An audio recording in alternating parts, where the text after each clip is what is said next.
ನಡೀರಿ, film time ಆಗ್ತಿದೆ. ಹಾ ಸರಿ, 15 ನಿಮಿಷದಲ್ಲಿ ಹೊರಡೋಣ. ಮಾರ್ಕೆಟ್ ಅಲ್ಲಿ ಟ್ರೇಡಿಂಗ್ ಅಕೌಂಟ್ ತೆರೆಯೋಕೆ ಒಬ್ಬರನ್ನ ಕರೆದಿದ್ದೇನೆ.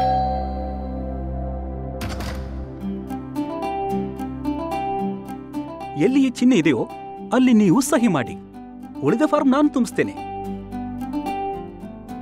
ನಾನ್ ಸಹಿ ಮಾಡ್ತಿದ್ದೇನೆ, ಉಳಿದದ್ದು ನೋಡ್ಕೊಳ್ತೀರಲ್ಲ. ನೀವು ನಿಶ್ಚಿಂತರಾಗಿರಿ ಸರ್. ಅಯ್ಯೋ ನಿಲ್ಸಿ, ಟ್ರೇಡಿಂಗ್ ಅಕೌಂಟ್ ಫಾರ್ಮ್ ನಲ್ಲಿ ಸೈನ್ ಮಾಡೋದಕ್ಕೆ ಮುಂಚೆ ಒಂದ್ಸಲಿ ಓದ್ ನೋಡಿ.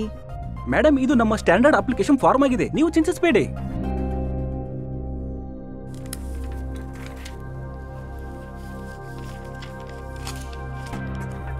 ನೀವ್ ಚೆಕ್ ಮಾಡಿದ್ರಾ ಈ ಬ್ರೋಕರ್ಗೆ ಸೆಬಿ ಮೂಲಕ ಮಾನ್ಯತೆ ಇದೆಯಾ ಅಂತ? ಈ ಫಾರ್ಮ್ಸ್ ನಲ್ಲಿ ಕೆಲವು ಪುಟಗಳು ಈ ರೀತಿ ಇರುತ್ತೆ. ಇಲ್ಲಿ ನೋಡಿ, ರನ್ನಿಂಗ್ ಅಕೌಂಟ್ ಮ್ಯಾಂಡೇಟ್. ಇದ್ರ ಮೇಲೆ ಸಹಿ ಮಾಡೋ ಯಾವ ಅಗತ್ಯನೂ ಇಲ್ಲ. ಹೌದಾ?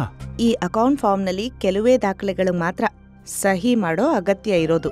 ಅವುಗಳಲ್ಲಿ KYC document, risk disclosure document, rights and obligations of a client, ಮತ್ತೆ ಡೂಸ್ ಅಂಡ್ ಡೋಂಟ್ಸ್ ಇತ್ಯಾದಿ.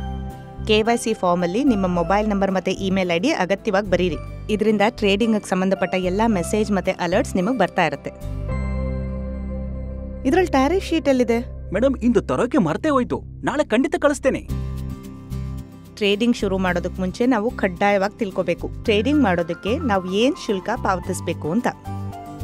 ಹಾಗೆ ಫಾರ್ಮ್ ನಲ್ಲಿ ನಾವು ಆಯ್ಕೆ ಮಾಡ್ಕೋಬೇಕು, ನಮ್ಗೆ ಸೆಟಲ್ಮೆಂಟ್ 1 ತಿಂಗಳಿಗೆ ಬೇಕಾ ಅಥವಾ 3 ತಿಂಗಳಿಗ ಅಂತ.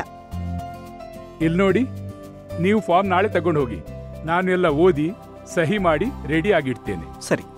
ಎಲ್ಲಾ ದಾಖಲೆಗಳು ಸಿಕ್ಕಿದ ಮೇಲೆ ಅದರ ಕಾಪಿ ನಮ್ಗೆ ಅಗತ್ಯವಾಗಿ ಕಳಿಸಿ.